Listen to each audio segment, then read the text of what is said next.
Well, this is where we have problems because this package deal is giving us so much hassle, is it not? Because we have been conditioned to think like that. Every aspect of our upbringing is conditioned.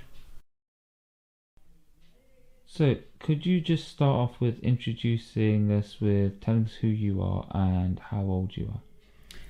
My name is Bahadur Singh and I will be touching 59 this year. And if you wouldn't mind, could you please tell us why you thought it was important to be involved in this project? Yes, I think everyone should be happy. Everyone deserves to be happy.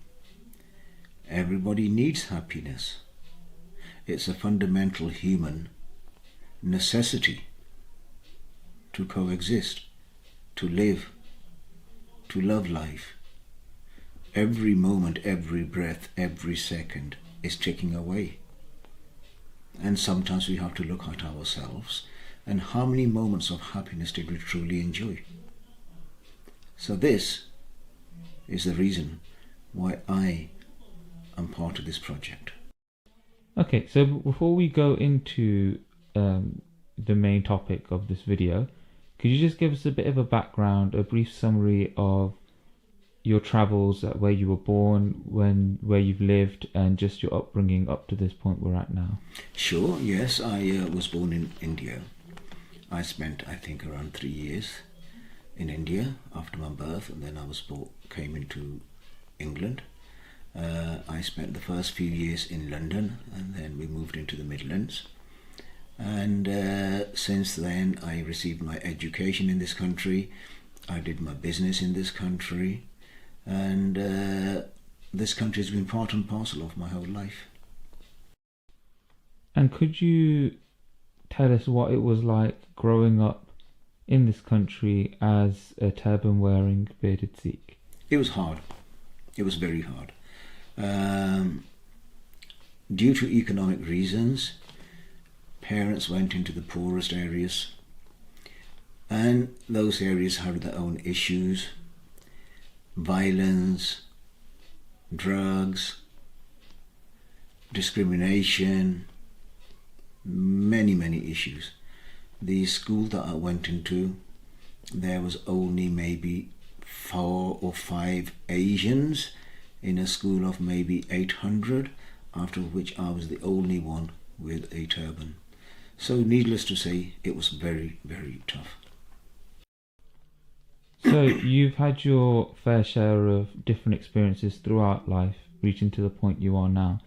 Can you give us maybe a couple of defining moments, or a couple of things that stand out to you, of situations of note, maybe something that's gone wrong or some sort of trial or tribulations you had to go through?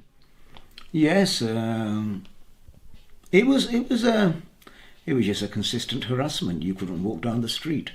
Every day was a trial, every day was a tribulation. You couldn't go to the shop without being abused or physically attacked, or somebody going out to touch your turban, or in the worst case to remove.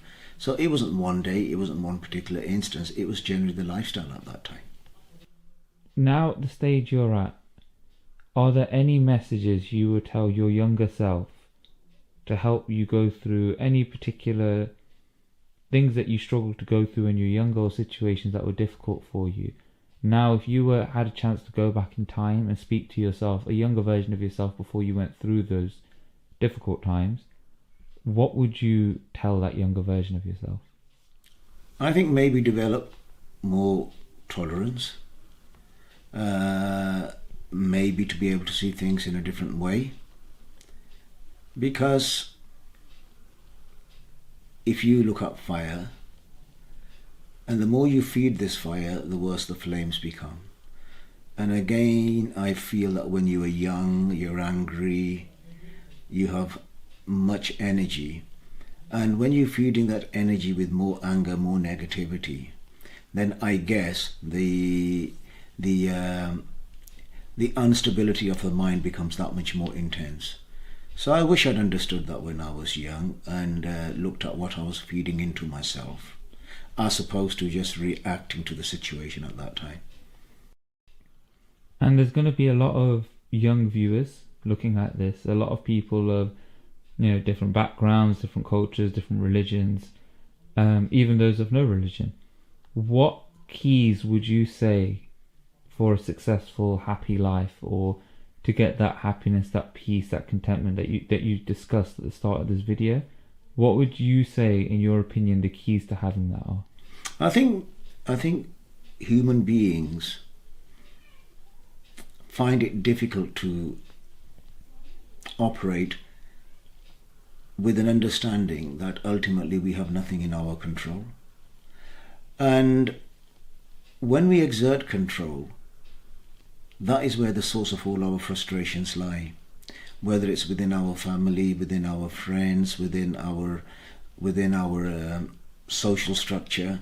I think when we feel that we're under control of the situation or of a relationship, then I think that becomes a source of bitterness and a lot of frustrations. Learn to accept, learn to let go, learn to realize that there is actually nothing really under our control. This concept of control is no more than maybe just an illusion. So basically relax. What's going to happen will happen. What will be, will be. That doesn't take the responsibility away. One has to be responsible.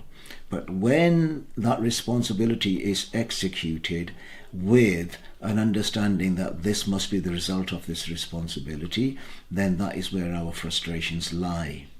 So do not look at the results, become responsible, but ultimately understand that there is not much within our control. And would you say that to you is the biggest key to happiness? Absolutely. I mean, what are relationships? You have love, and then you have the dark side of love. So you could love somebody intensely, like many relationships start off with, but then there's a dark side to that love, which is jealousy, frustration, envy, bitterness. So, yes, but if you can love without trying to exert control, then there will be no envy, there will be no anger, there will be no frustrations in that relationship. Relationships break because of the anger, the expectations, and the control. Let that go and learn to love in a different way. You will find your relationship far better, far more stable, far more harmonious, and you will certainly find the peace of mind within you as well. Is it possible, in your opinion, to be able to actually love without all those extra facets to love? Or do you think they'd not come as part and parcel of the same thing, like a package deal? Well, this is where we have problems, because this package deal is giving us so much hassle, is it not? Because we have been conditioned to think like that. Every aspect of our upbringing is conditioned. And it's the conditioning which is the problem.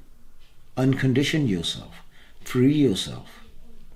It doesn't make you a lesser husband or a lesser wife or a lesser son. What it means is the very thing which is actually creating you pain is not part of the equation. Okay. And what would you say, in your opinion, how is the best way to achieve that? Self-reflection. Complete self-reflection. Everybody's entitled to breathe. Nobody is a clone of anybody else. The husband does not own the wife. The wife does not own the husband. We do not own our children. We have responsibilities. And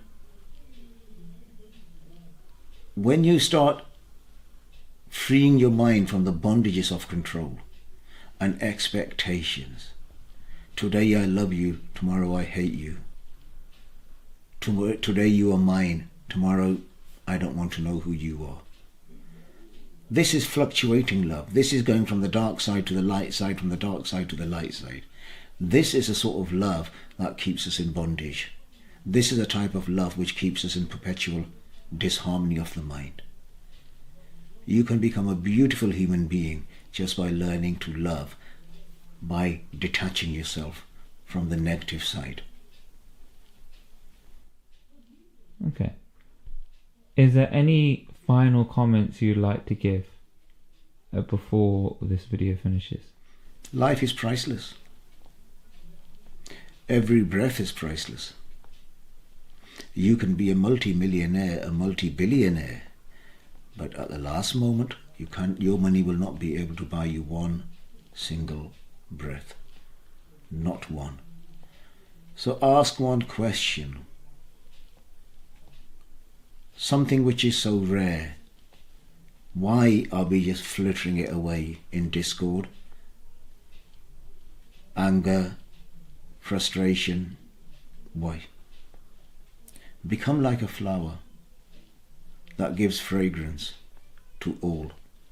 It's surrounded by thorns, but yet it holds its own beauty. Become like that tree that gives shade to all.